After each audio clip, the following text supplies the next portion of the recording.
Hey guys, this is HD, and this is going to be another game between two higher level players, and it is actually going to be between SpoR, our yellow Zerg player here at the bottom right, versus Mishima, the blue Terran, light blue Terran at the top left hand corner. Now this map is one of the maps that is used for FFA and 2v2, so this is not a map that can be played in the ladder 1v1, so you guys can probably already tell that this game is more of a kind of friendly game between two players that is being played on the just a normal game service and not the ladder service. So these two players do know each other. There's actually another spectator in here as well. And the game was recommended to me on TeamLiquid.net by a user, I think his name was Shadow Reaver, I believe.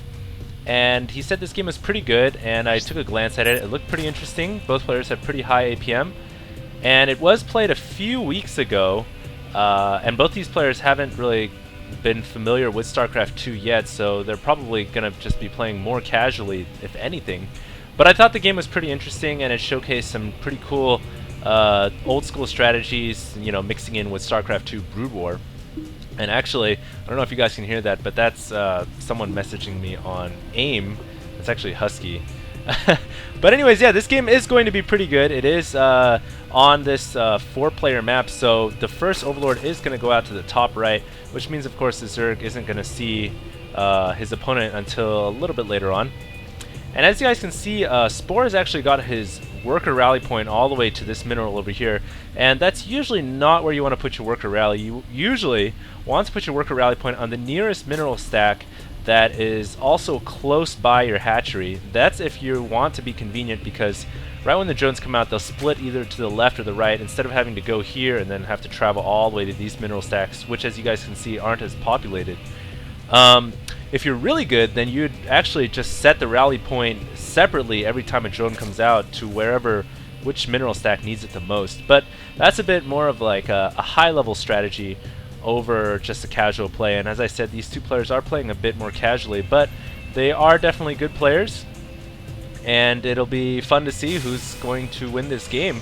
Looks like our Terran player is just going to play standard, no cheese, get his racks out, 2 supply depots to block his ramp. Zerg player is actually going to go for a quick expo here, and he doesn't have a spawning pool yet, so very much akin to what we saw with Dimaga versus Lucifron, going for that fast expo before going for a spawning pool.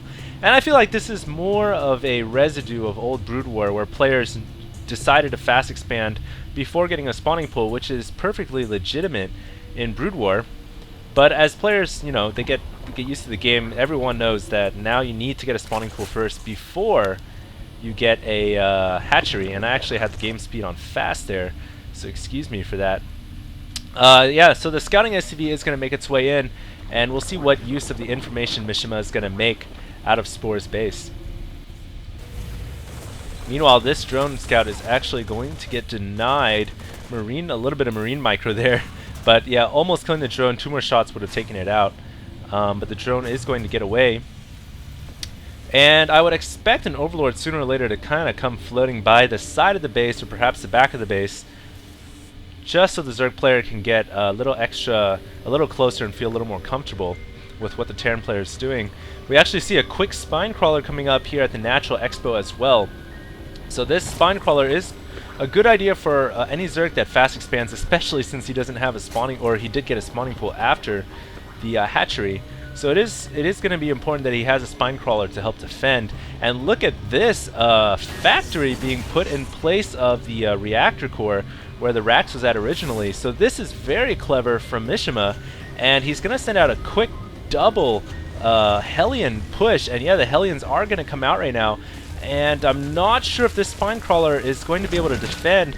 Perhaps with the Queen helping as well, it might be able to stop these 2 Hellions, but we're going to see right now the Hellion does have 90 HP, which is pretty high. Probably these Hellions, if they want to, they can probably make it past this defense, and yeah, they are going to run, and the spine crawler is not going to get another attack off. The Hellions do make it inside the natural expansion, starting to burn away at those drones, going to hold alt to see their health. You guys can see that a lot of them getting railgunned by the Hellion flamethrower. Now these drones got to run away as well. This one Hellion is probably going to go down. Yes, it does, but one remains inside of SpoR's base, and so I don't think they've gotten any drone kills yet. Perhaps one. This Hellion does have 1 kill. And that's got to be a drone kill. There's nothing else really that the Hellion could have killed. And no Zerglings really coming out for SpoR yet, so pretty interesting that SpoR has decided to not get any Zerglings. And here you guys see the spectator of the game, Isang, saying if you ran in with 3, I'm guessing he means 3 spine crawlers, and SpoR is actually putting up 3 spine crawlers, then the Hellions wouldn't have been able to get in. And yeah, so the Zerg player here has 2 queens, which is good. He's going to be able to keep those eggs morphing on those hatcheries, but really a Zerg player only needs 1. As long as he can keep up with his APM, he can move back and forth with 1 queen.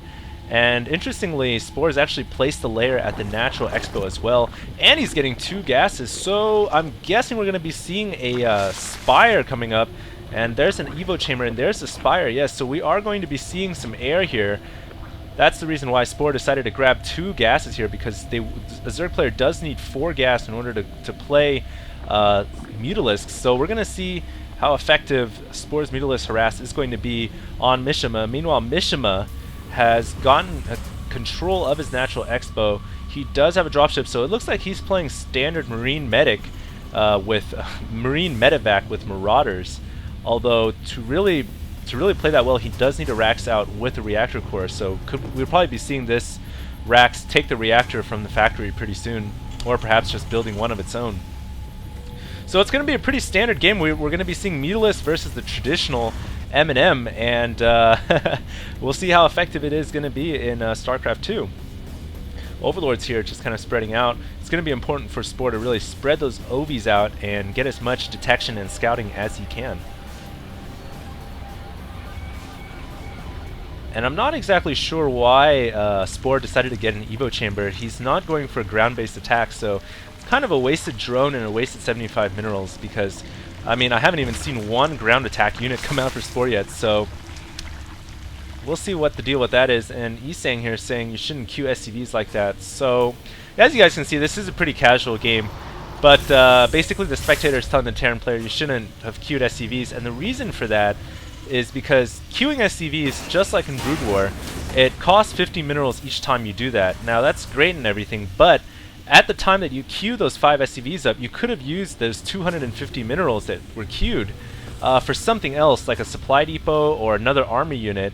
And instead of just queuing all of them up, the convenient thing is that yes, all 5 SCVs will get built, but it would be much more efficient use of money to build the SCV one at a time, coming back every time the SCV is complete and then building it again. So that's something that higher level players use, and of course more casual new players would just kind of spam their SCVs inside the command center.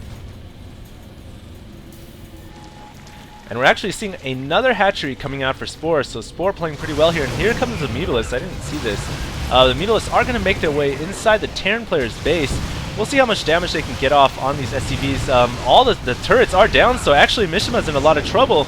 I don't think he's got much anti-air. He's very heavy on Marauders.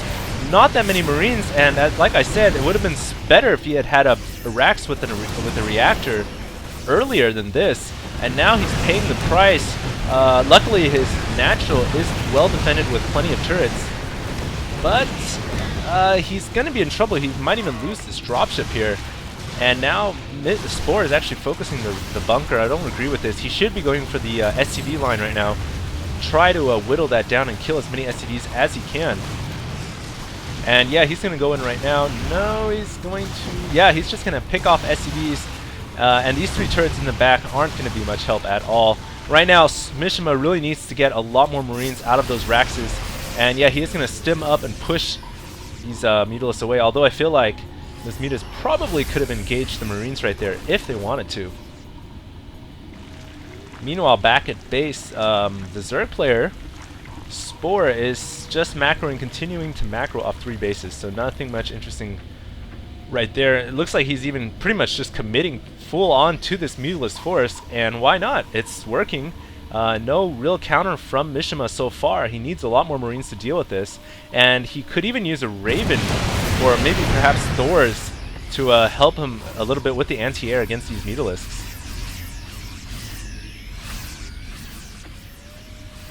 And here comes SpoR yet again, only a single lone turret defending this time. There is another turret in the back, but now these SCVs once again getting hammered by the Mutalisks in the air. About 4 or 5 going down, another one going down, another one going down. Finally, the Marines getting in there and pushing the Mutalisks away, but not